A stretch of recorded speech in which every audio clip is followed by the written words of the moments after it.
फूल की झलक बिल्कुल पास आ जाती है। फिर भी फूल कितने ही पास हो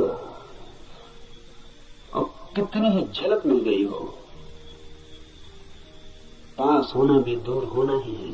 और कितने ही पास आ जाए फूल तो भी फासला तो बना ही रहता है।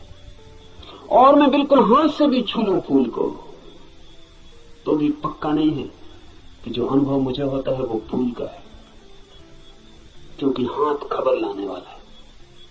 और हाथ अगर बीच में गलत खबर दे दे तो कुछ भरोसा नहीं। और हाथ सही ही खबर देगा इसको मानने का कोई कारण नहीं। फिर हाथ जो खबर देगा वो फूल के संबंध में कम और हाथ के संबंध में ज्यादा होती है। फूल ठंडा मालूम पड़ता है, जरूरी नहीं कि फूल ठंडा हो सकता है हाथ गर्म हो, इसलिए फूल ठंडा मालूम पड़ता है।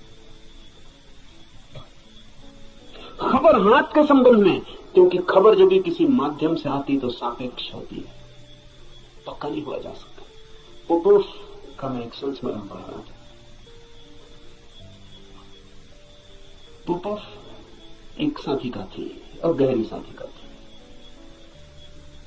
और पियोत्र दिमित्रोविच ऑस्पेंस्की के पास साधना करता था। एक दिन बैठी थी पास, एक सज्जन ने आके ऑस्पेंस्की से पूछा कि ईश्वर है या नहीं। तो ऑस्पेंस्की ने कहा कि ईश्वर नहीं। फिर ऑस्पेंस्की थोड़ी देर रुका और उसने कहा कि लेकिन मैं कोई गारंटी भी नहीं कर सकता,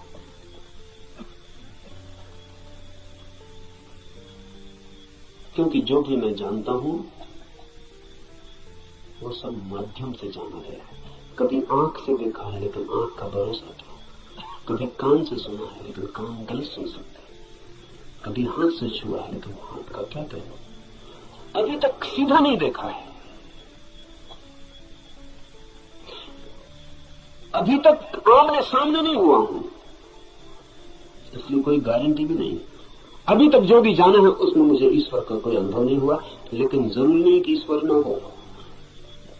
इससे सिर्फ मेरी खबर मिलती है कि मेरे अनुभव क्या है, इसलिए मैं कोई गारंटी नहीं कर सकता कि नहीं ही है। इसलिए मुझ पर भरोसा करके मत रुक जाए, खोजना। जब भी माध्यम से कुछ घटता है तो भरोसे का नहीं। अगर फूल के बिल्कुल पास भी पहुंच जाए तो भी आंख देखती है, हाथ छूते हैं, सुगंध नाक में आती है, ये भी दूरी का अनुभव है। तो कभी कभी कोई कवि उस परम फूल के इतने पास पहुंच जाता है तो उसकी गीत उतर आती है, गूंज उसकी। लेकिन फिर भी बुद्ध नहीं है वो, महावीर नहीं है वो। महावीर कौन है, बुद्ध कौन है? बुद्ध है वो चैतन्य जो फूल ही हो गया। इतनी भी दूरी न रही कि फूल को देखा हो, फूल ही हो गया। फूल होकर ही पूरी तरह जाना जा सकता है क्या है। उपनिषद के ऋषि की बात है, गीत है किसी फूल के संबंध में, उसे गुनगुनाना, मिठास है बड़ी उसमें, स्वाद है उसमें बहुत, लेकिन वो फूल नहीं है, गीत ही है। अगर प्रयास करेंगे तो कभी कभी झलक भी मिलेगी। मेरे पास लोग आते हैं, वो कहते हैं ध्यान में बड़ी झलक मिली, लेकिन फिर खो गई। आनंद प्रकाश हो गया था, फिर खो गया। आनंद ही आनंद हो गया था, लेकिन अब कहां है? अब खोजते हैं और नहीं मिलता। झलक का मतलब पास पहुंच गए थे, झलक तो खो ही जाएगी। इसलिए ध्यान ज्यादा से ज्यादा झलक ही दे सकता है। उस पर भी मत रुक जाना कि उसी झलक को पकड़ के बार बार खोजते रहना है। ध्यान का तो मूल्य ही इतना है कि झलक मिल जाए, फिर आगे जाना है समाधि में, ताकि आप फूल ही हो जाए।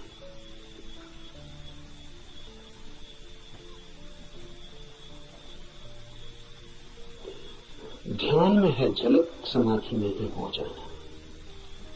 झलकों पर मत रुकना, झलकें बड़ी प्रीतिकर। सारा जगत बांसा मालूम पड़ने लगता एक झलक ध्यान में मिल जाए, उस जीवंत की, फूल की, उस खिलावट की जो भीतर है, तो सारा जगत फीका और व्यर्थ हो जाता है। लेकिन फिर कुछ लोग झलकों को पकड़ लेते हैं और उन्हीं को दोहराने लगते हैं और सोचते हैं सब हो गया। नहीं, जब तक आप ही ना हो जाएं, ईश्वर ही जब तक आप ना हो जाएं, तब तक भरोसा मत करना कि ईश्वर है। हो सकते हैं, क्योंकि है ही। खोलना है जरा, उघाड़ना है जरा।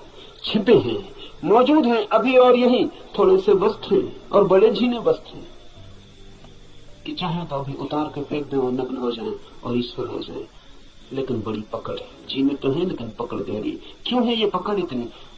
ये पकड़ है क्योंकि हम सोचते हैं ये वस्त्र ही हमारा होना है, यही हम, इसके अलावा हमें कुछ और किसी अस्तित्व का पता नहीं।